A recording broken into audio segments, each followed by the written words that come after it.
Hey sis, why didn't you come to mom's funeral? What? I can't believe you didn't even show up to mom's funeral. It's shocking and heartless. I never thought my own sister could do something like that. I was taken aback by my sister's sudden phone call. Our mother had passed away 3 years ago, and we held a proper funeral then. I couldn't understand what she was referring to. I'm married now with children of my own. My husband and I both work, but we make sure to give our children extra love and attention so they don't feel neglected. My husband is a great partner in housework and childcare, and I'm proud of the family we've built. I'm determined not to let my children go through what I did growing up. Our parents divorced when I was in elementary school after my mother had an affair. My father found out about it because I told him. People often assume children will side with their mother, but I didn't. My mother was far from the nurturing figure everyone imagines. I never felt loved by her. She showed favoritism towards my younger sister, while I was burdened with the household chores. It wasn't just expected, it was forced on me. My mother resented me for revealing her affair and made my life a misery because of it. I still carry the emotional and physical scars she inflicted. When the divorce was finalized, my mother took my sister and left. Thankfully, my father and grandparents ensured I maintained contact with my sister, and we continued to meet regularly. However, as I entered middle school, our visits became less frequent. At first, I thought it was just a matter of adult responsibilities, but it seemed my sister was deliberately avoiding me. After she turned down my invitation several times, I asked if I had done something to upset her. My sister explained that our mother had told her the collapse of our family was my fault. In their eyes, I was the one who betrayed the family. My sister believed that if she continued to see me, she would risk being cast aside as well. She found it too difficult to contact or meet me behind our mother's back and asked me to stop trying. I told my sister that our mother was the one who betrayed us first by cheating on our father and breaking up our family. Although my sister was aware of our mother's affair, she still blamed me for telling our father. Despite understanding the situation, she remained firm in her view that I was the traitor since she had to live with our mother. She wouldn't accept my perspective, insisting it was my fault for not turning a blind eye. While all this was happening, my father remarried, and I gained a stepmother. Initially, the adjustment was challenging, but my stepmother worked hard to become the mother figure I had been missing. Appreciating her efforts, I decided to embrace my new family and cherish my stepmother. Over time, I stopped trying to reach out to my sister, and we gradually lost touch. I had no lingering attachment to my biological mother, who had favored my sister. I was able to attend college and secure a job, preparing to give back to my father and stepmother. But then, just as I thought I could start repaying them, my father tragically passed away in an accident. Although we had grown distant, I notified my sister about our father's passing, reminding her that he was still her father. Instead of expressing sympathy, she scoffed and said, "Serves him right," followed by a mocking laugh.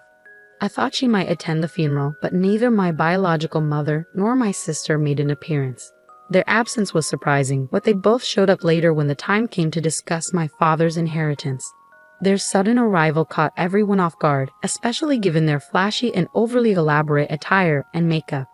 They looked so different from the mother and sister I once knew that they were hardly recognizable. "At least let us know when the inheritance meeting is," they demanded. We had to check every day because we didn't know when it would happen.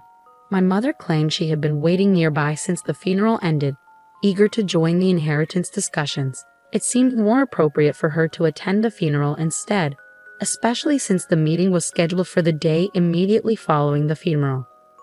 "Because of what you said, my poor daughter had to endure so much. You're going to give us a fair share, right?" Although they divorced and lived separately, the children still have inheritance rights.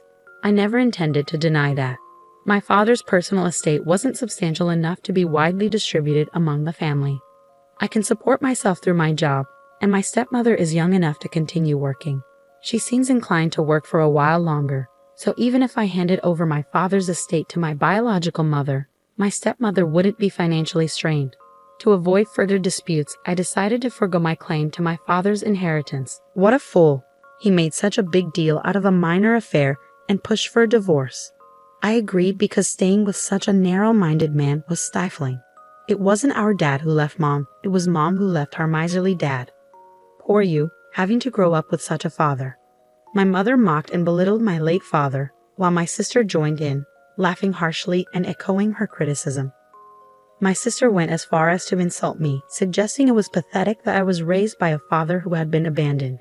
Neither of them showed any empathy or understanding for the sorrow and loss my father faced after being betrayed. Say whatever you want about me, but please respect our father's memory. What? The traitor speaks. You're the cause of all our troubles. And what about that drab appearance? You look older than your age, almost like Mom. With that kind of look, you probably don't have a boyfriend. If you can't attract a man, what use is it to be a woman? If you don't think that matters, you're seriously lacking as a woman. After a heated argument, my mother and sister told me to never contact them again and left abruptly. I couldn't bring myself to feel anger or disappointment toward them. Their inability to consider anyone else's perspective and their rigid self-centeredness left me feeling nothing but a deep emptiness. In that moment, I cut them out of my life completely. After they left, there was a period of quiet, but then a cough from someone brought me back to the present, and the inheritance was divided solemnly. Years later, my stepmother inherited the house my father left behind, and I continued living there. I sensed that she was thinking of me, even though I was now an adult. She tried to be a mother figure for me, and her care brought me happiness. But then she fell ill and was hospitalized. I'm sorry I didn't ask you to live with me just so you could take care of me, she said. I understand, but even though we live separately, I would have cared for you during your hospital stay, so there's no need to apologize. I visited the hospital to care for my stepmother whenever I could take a break from work. I didn't want any regrets like I had when my father was ill. Perhaps it was a form of self-satisfaction. Her time was limited, and I wanted to spend as much of it with her as possible. Throughout this difficult time, one man stood by me. Before my stepmother's illness was discovered, we had been planning our wedding. However, just as we were about to finalize our plans, we found out about her illness. I suggested postponing the marriage, but my partner felt it would be better to provide my stepmother with the reassurance of our commitment, and his presence proved invaluable to me. When the moment was right, I introduced him to my stepmother. He told her, "I'm excited for us to share our lives together, the three of us." His words and support meant the world to me. He added, "I have to see you in your wedding dress for your father's sake." This seemed to be her greatest joy, and she held on longer than expected. But a few days after our wedding, she passed away, joining my father in rest. My stepmother was financially secure, and I inherited a significant sum. With what she left behind, 3 years later I was able to build a happy family. However, my husband and I agreed from the start of our marriage to continue working and live within our means without depending on the inheritance. Today, like any other day, I went to work and received a call on my personal phone from an unfamiliar number. Assuming it was a sales call, I didn't pick up. But the calls kept coming, one after another. I thought maybe someone was repeatedly dialing my number by mistake.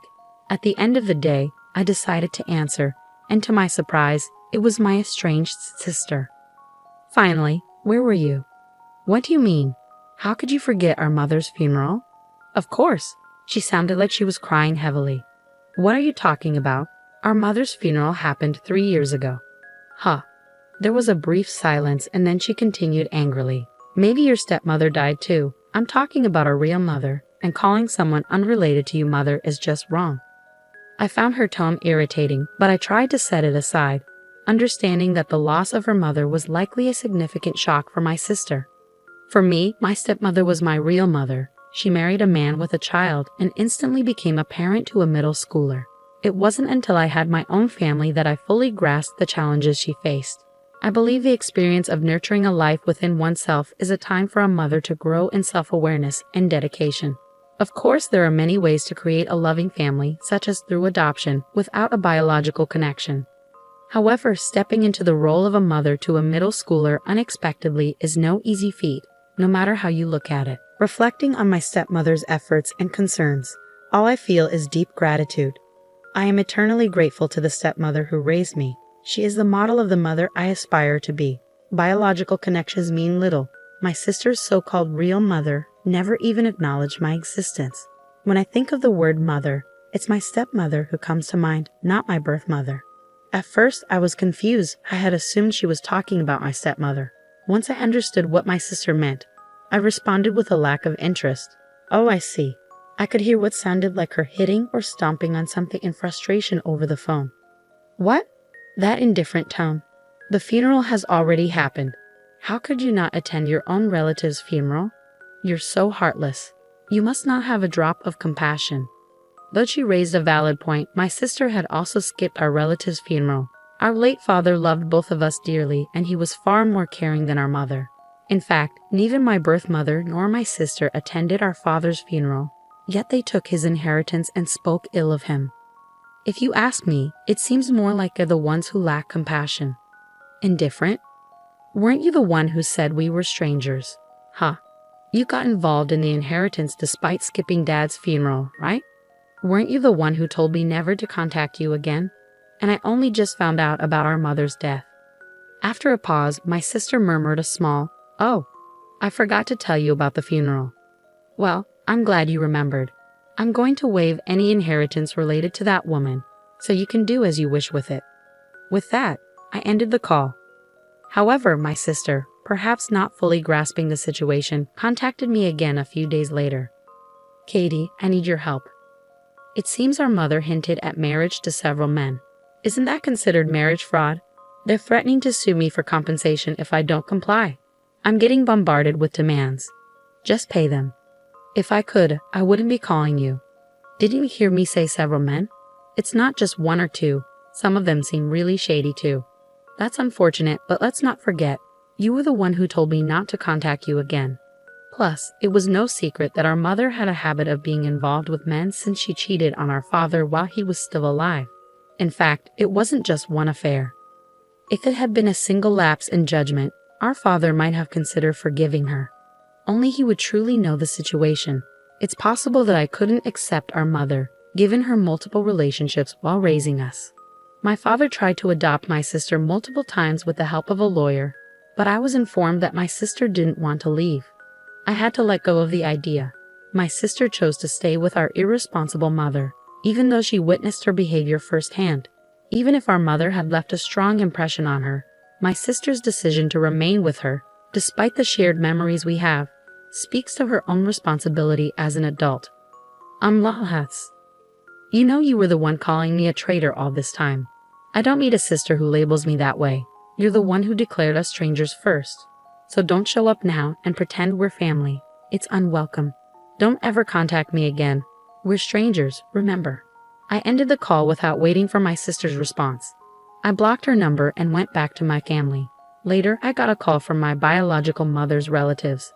I thought the matter was settled, but they called to apologize for the disrespect my mother and sister had shown me. I decided to hear them out. They acknowledged how poorly my mother had treated me and expressed their shock at her audacity in trying to claim my father's inheritance after we had been separated. They offered sincere apologies for allowing her visit at a time when I was still grieving. But that's all in the past now, I said. Then they brought up my sister. Apparently, she was following in our mother's footsteps and acting irresponsibly with men.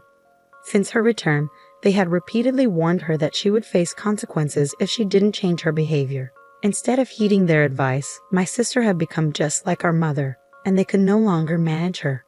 Mother got mixed up with unsavory men, and my sister was being coerced into participating in criminal activities. Feeling trapped, my sister was also involved with multiple men simultaneously, leading to numerous heated conflicts. Reaching their limit, the relatives warned that they would sever their relationship if she didn't listen to their advice. And then our mother passed away. Given that my sister is an adult, the relatives decided to proceed with cutting ties. But right after our mother's funeral, another conflict erupted. Since then, her whereabouts have been unclear. They advised me to avoid any involvement with her going forward. I had no intention of getting involved, but I can't help feeling sorry for her, given she may have been coerced into criminal activities. Still, there should have been a chance for her to make amends. If she didn't take that opportunity, then it's on her. That's how I've chosen to see it.